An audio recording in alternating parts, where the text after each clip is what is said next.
Hey everybody, it's Mr. N here, and we are starting our section on limits. Now, some of you were taught this in pre-calculus, but we're going to go ahead and go over it again.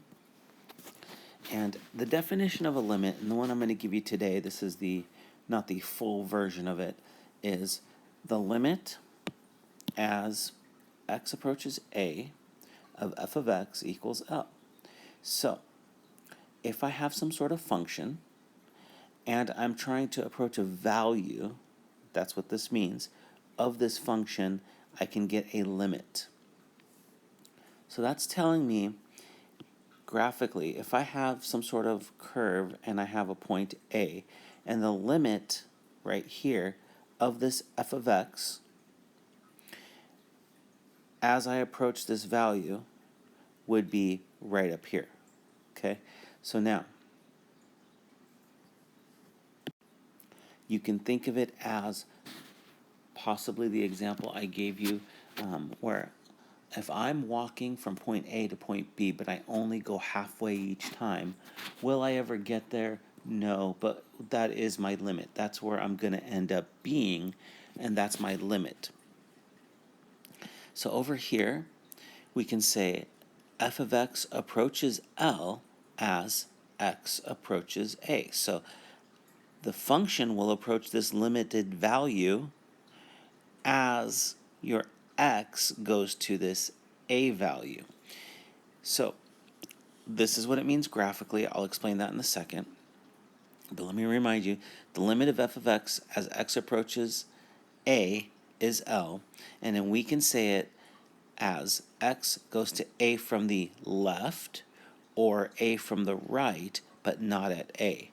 What this means is that we never consider a itself.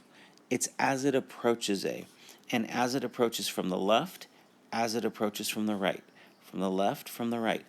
And that's because a may not exist. A may be a value that doesn't exist. So that's why we only consider it near a, but not at a. But sometimes, if it does exist, we can use that to help us. But technically, we never consider it at exactly x equals a, but just near a, because it's a limit. It's as it approaches it. And let me show you graphically what I mean by that. I'm going to change my color here. Let's go with the red. Okay, so as I get closer to a from the left, and as I get closer to a from the right, here's my a, there's my limit. Okay, so this is my f of x, right? That's my function. There's the a, and that's going to be my limited value right up here. So in this first example right here, this first graph, as I get closer to a from the left and from the right, I get closer to this L value right up here. And look, there is a value for a in this situation. So I do have an a value. It's right here for that situation. Look at this next situation. For this one, though, this should be an open circle right there. So we're going to keep that as an open circle. And now let's take a look at it again. As I'm approaching a from the left, as I'm approaching a from the right, the function right here, these values, as it approaches a from the left and as it approaches a from the right, they approach this limit right up here. So the limit is the same exact thing. However, here's what I want you to notice. F of a does not equal the limit. So for this one, f of a does not equal the limit. F of a, when I actually plug in a, will equal this value right up here. So that's what f of a will end up, because that's where the closed circle is. So as I approach from the left, as I approach from the right, the limit is L, but f of a right here is not. So this point right here we can say is the f of a point. Okay, over here, f of a did equal L. All right, let's take a look at the final situation over here. as I approach A from the left, from the right, I have the same exact limiting value, which is right here, okay? But, again, if I take a look at this, from the left, from the right, f of a does not exist. So in this case, f of a does not exist.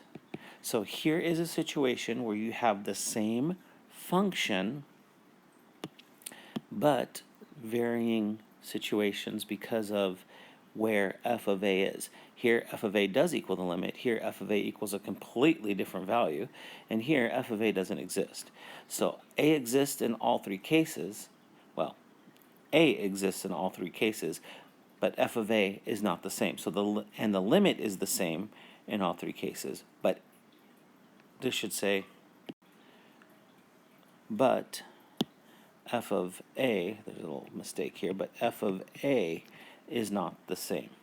So again, a exists in all three cases, but f of a is not the same, and the limit is the same in all three cases. All right, so let's slide this up and take a look at what we have next. Over here, I'm just going to tell you, be careful on your calculator when using small x's, such as 0.0001. The calculator may round it to 0. So now let's take a look at number 1. Over here, we could do it with the shortcut method that I have mentioned in the past, but we're going to do that when we get to the next section in the lesson. But for now, let's just do it with a table. So you could do this with your graphing calculator. I went ahead and graphed it from the software I have and made a table. And that's what this table looks like. And I graphed this rational function right here that we're looking at. And now I'm looking at the table as x approaches 2. So these were my x values right in here. I'll highlight them for you. These were the x values. Okay. X. Oops. So this was the x, and this is my f of x. As you can see, as I get closer to the value of 2, now you could go 1.999 and just plug these in, or just again use the table feature. So this is, I'm approaching 2 from the left side. So remember, if I had a number line like this, and here's a value of 2, this is 2 from the left, these would be values 2 from the right. And 2 from the left, again, would be like 1.8, 1.9, 1.99, etc. 2 from the right would be like over here, 2.5, 2.2, 2.01, getting closer to 2 as possible. So this is 2 from the left, these would be 2 from the right. You can see that they both, as I go from the left and from the right, it converges to this f of x value of 4, and that is my limit. Okay? Again, in the next section, I'll teach you how to do these through shortcuts, so you don't always have to use tables. But this is how we do it through a table. You graph it, you take a look at the table, you take a look at from the left, you take a look at from the right, and if they both come to the same value, which in this case they do, it's going to be 4. Now, I'm not necessarily, let me clarify something. I am not necessarily looking at this 4. I am looking at these right here. Notice how it's 3.94, 3.95, 3.97. They're getting closer to 4, and in this direction. Because sometimes you may get something undefined there, just like right here, right? Or these situations right there. So I'm looking at these, and they're getting closer and closer to the number 4. Same in this direction. They're getting closer and closer to the number 4. So that's how I knew the limit was 4. It's not the value there. It's not the value. Okay? Now, here's a situation where I'm going to go ahead and graph this next one and show you what happens. But there is an error in this problem. There is a typo. This right here, let's get rid of it. It should be sine of pi over x. That is a typo right there. So let's take a look at this situation, sine pi over x. graphically and see what's going on. So let me move all this up. I'll put the graph right up here. So here's the graph of it. Right here is where I'm looking. And notice it has this weird squigglies. That's what's happening with this. If I zoom in, again, I see the same thing. This is going from -1 down here to +1, just like in this one. And it seems to be oscillating back and forth. If I try to look at the table for as it approaches 0, look at what's happening in the table. Here's the table for it. Here's my x values as I'm getting closer to 0 from the left, and my x values as I'm getting closer to 0 from the right. Okay? So, as I'm getting closer to 0, look, it goes 3, 0, the negative, the negative. Over here, there's negatives, and then there's a positive. There's a negative, a positive, a negative, positives, so it's flipping from positives to negatives, positives to negatives. On this side, it's doing the same thing. It's flipping from negative to positive. At 0, it doesn't exist. So, due to this oscillation, it's always going to be either negative up here or positive. It keeps flip-flopping back and forth, back and forth, back and forth. So it'll never, no matter how close I zoom into it or look at the table, how close I get, it never converges to 0. It just keeps flip-flopping back and forth. So on this one, the limit does not exist in this situation. This is one of those weird ones, and later we're going to show kind of a proof of why this one doesn't exist. Okay, so now let's take a look at this next example. The Heaviside function, oops, as I move this up, it's not going to move, so I'll have to slide everything up manually. There you go. Okay, the Heaviside function was named after Oliver Heaviside, and that's the function right there. H of t, 0 if it's less than 0, 1 if it's greater than or equal to 1. So let's graph this situation. So I'm going to go ahead and do a quick sketch for you guys here. And here is my situation that I have. We're at 1 right there, and it goes like this. And we're at 0, 0, open circle, goes like that. Okay? And this describes the electric current switched on at t equals 0. All right, so it's on and off. Find the limit. Okay, so find the limit means the limit as x is approaching 0. So if I approach 0, here's the value of 0. From the left, that value is 0. As I approach 0 from the right, that value is 1. So let me write this down for you. The limit as x approaches 0 from the left, the limit as x approaches 0 from the right. From the left, the limit is 0. From the right, the limit is 1. So for this, when you take a look at the whole thing, again, the limit does not exist. So let's move on to our next page here. And that brings us to what the definition of a one-sided limit is. Again, I'm going to get into these actual definitions in detail later, but for right now, we're going to see them as in kind of like the abbreviated version.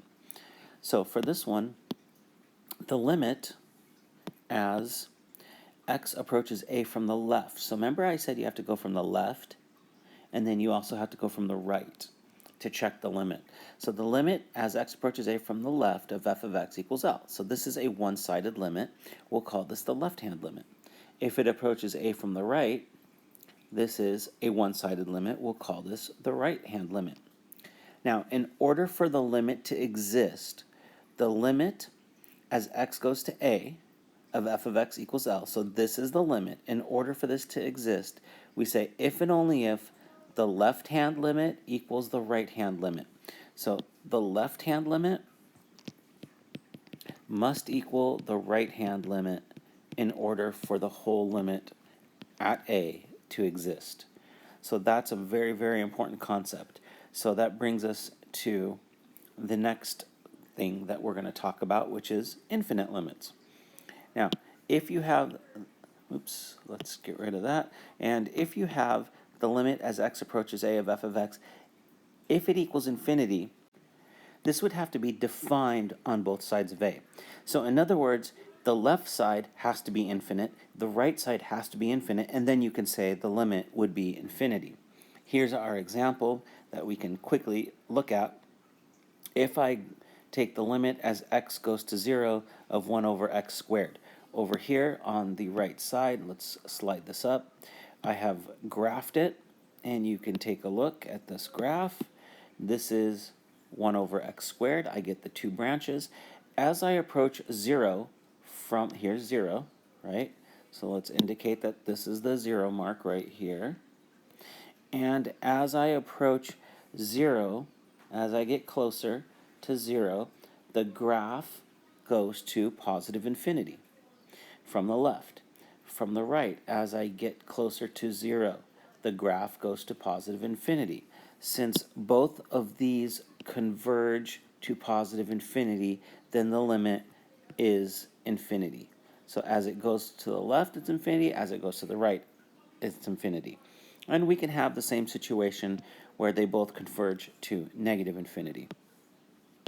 So if you have a vertical asymptote, then at least one of the following has to be true. So if you end up with something with a vertical asymptote, well then the limit has to be either positive infinity as you approach a, which is that asymptote. The limit as it approaches from a from the left is infinity, limit as it approaches a from the right is infinity. So again, one of these things must happen. The limit, if you have a vertical asymptote, the limit as x approaches a would be completely all at negative infinity, or just from the left at negative infinity, or from the left at negative infinity as well. This should say positive infinity. This is incorrect. This should say positive infinity. Let's fix that. So they either both go to positive, negative, negative, positive, or they both converge to the same spot. So now let's take a look at these examples. We'll do these couple examples, and we've got more to do. So over here it says the graph of f is shown. So here's our graph, and this is kind of was supposed to be like a dot right there. I don't know what happened. But we want to find the limit as x goes to 3 from the left side. So here's 3, and here's from the left side I'm approaching 3, right, as I get closer. This is going to be negative infinity. So the answer to this one is negative infinity. As I approach 3 from the right side, so here's 3, and I'm coming in from the right side right there, that's going to be negative infinity as well. So that's negative infinity. So then the limit as I approach 3 itself, right here, 1, 2, 3, from the left, from the right, both converge to the same spot, so that would be negative infinity. But the value for f of 3 is 1. So if I plug in 1, 2, 3 into the equation, I get 1. Even though there's no equation, that's the graph. All right, looking at the next one. So for this function, if I think of it this way, on this function, if I have f of x equals x minus 1 over x cubed minus 1, and I try to find what the value at 1 is, I'll get 0 over 0. If I plug 1, so f of 1, I will get 0 over 0. Let's clarify that. So I'll get 1 minus 0 on, or 1 minus 1 on top and 1 minus 1 on the bottom. And this is an indeterminate form. It's not quite undefined. I know some of you guys may have been taught that it's undefined, but it's really not. 0 over 0 is what we call an indeterminate form. But if I went ahead and graphed this, let me put the graph for you guys here. And here you can see the graph of this function. And it kind of goes up and goes back down. And I put a little table here. It might be hard to read, but we'll zoom in a little bit. But you could see that, well, it shows that there's a value at 1. Well, this is not quite true on this one. And that's because you've been taught that if you have a rational function and you factor the top and bottom, and this factors, and this is one of those sum of the cubes ones, it'll factor into this. What reduces out, you have a whole at x equals 1. So technically, this should have a whole right there. So we know that this has a whole there, and that's why it's an indeterminate form for this example. but your calculators won't quite see that. But we're not calculating f of 1. We're calculating the limit. Now this technically is a shortcut that I've shown you before, where if something reduces out, now you can plug this in, 1 plus 1 squared plus 1 plus 1, and you'll get 1 over 3. This is actually the limit, but let's just make sure that that's the case. If I look at my table of values, and I'm going to enlarge this now, let me erase this piece, and I will look at my table of values here. And I've shifted it down below a little bit. I've moved it down here, so let's look at these table of values. And remember, at 1/3, we determined f of 1, we determined that it was going to be a whole. But if I look at this, notice how as I'm approaching 1, right, look at the values. What are they getting closer to? What are they getting closer to? They're getting closer to 1/3, 0.3 repeating. In fact, this graphing calculator will tell you at 1 it is 1/3. And same thing as I look at 1 from the right. Here is 1 from the right. They're getting closer to 0.3 repeating. And it'll tell you at 1 is that. So for this one, the limit as x goes to 1 from the left will equal the limit as x goes to 1 from the right. And then by looking at our table here, we see that it's approaching this 1/3 value, which is 1/3. All right, so let's take a look at our next set of examples. And we have these right here. And on these, we need to find the limits. So let's take a look at what we got. For this first one, it says, find the limit as x approaches -5 from the left. So this is, if you can't see that, let me see if I could try to zoom in on this.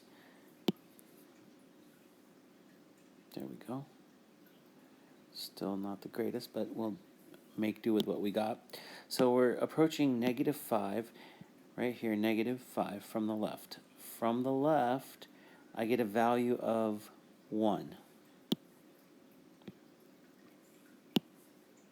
And my document didn't convert correctly for this app. So what I really wanted to do was I really wanted to show you guys -5 from the left, then -5 from the right, and then -5. So this should have been over here.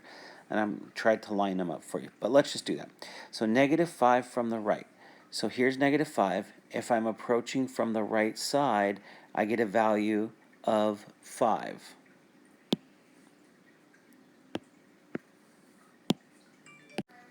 All right, so then on the next one, let's take a look. We'll do this one right here.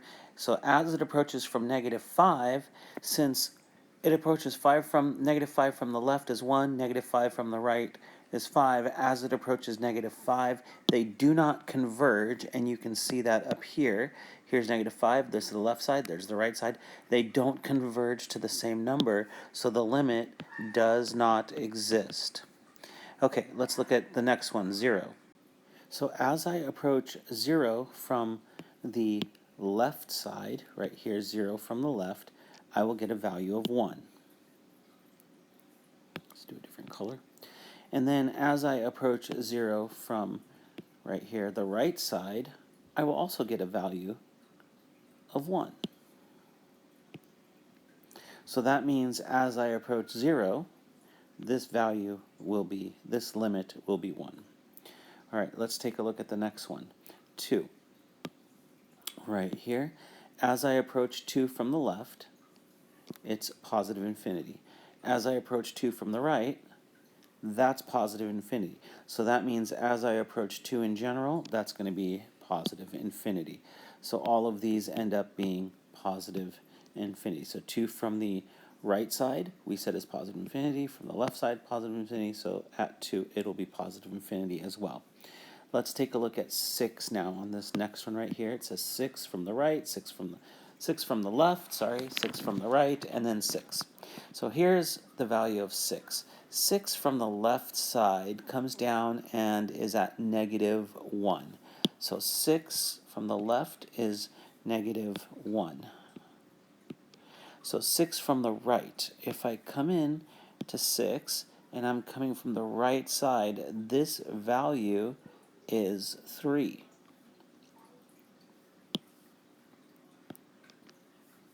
So that tells me that the limit as it just approaches 6, since these two do not converge, does not exist. So DNE does not exist. Now let's look at this last situation where I have infinity. Over here, I'm going to take a look at x as it approaches negative infinity. On this one it says negative infinity. So negative infinity goes this way, right? We're moving on this way forever, and that's going to give me a value of negative 3.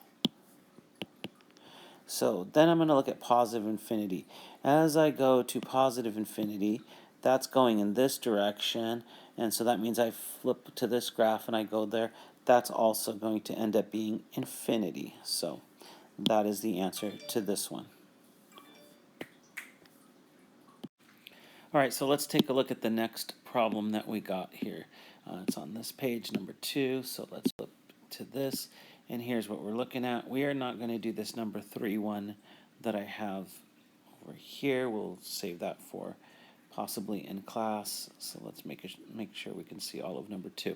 Okay, so same thing happened on this in the conversion. So over here, we want to find the limit as x approaches negative 5 from the left. Then we're going to do negative 5 from the right, and then we'll determine what the limit as it approaches negative 5 is. So negative 5 is right here. It's this asymptote. From the left side, you could see as I approach negative 5 from the left side, that's going to be negative infinity. So then from the right side, as I approach it, and this one ends up being positive infinity. So positive infinity right here. Oops, wrong spot. Positive infinity right here, which means as it approaches negative 5, since these two do not converge, since this is going to negative, that's going to positive, this is going to be does not exist. All right, let's take a look at the next one. This is 0. I would suggest pausing and trying to do these. So we're going to look at 0 from the left. 0 from the left comes out to be negative 3. 0 from the right, the limit is 1. So from the left is negative 3. 0 from the right is positive 1, which tells me that the limit as x approaches 0 does not exist again because they don't converge. All right, looking at the next one. This is as it approaches 1 from the left, 1 from the right. Okay, so 1 from the left is, here's 1, I'm coming in from the left, I'll get a value of 2. 1 from the right, I'm coming in from the left, I'm coming in, I get a value of 2. From the right, I come in and I get a value of 2 as well. So from the left, it's 2. From the right, it's 2, because you're coming in this way, coming in this way. So that means the limit as x approaches 1 will be 2. Looking at the next one, as I approach 4 from the left and the right.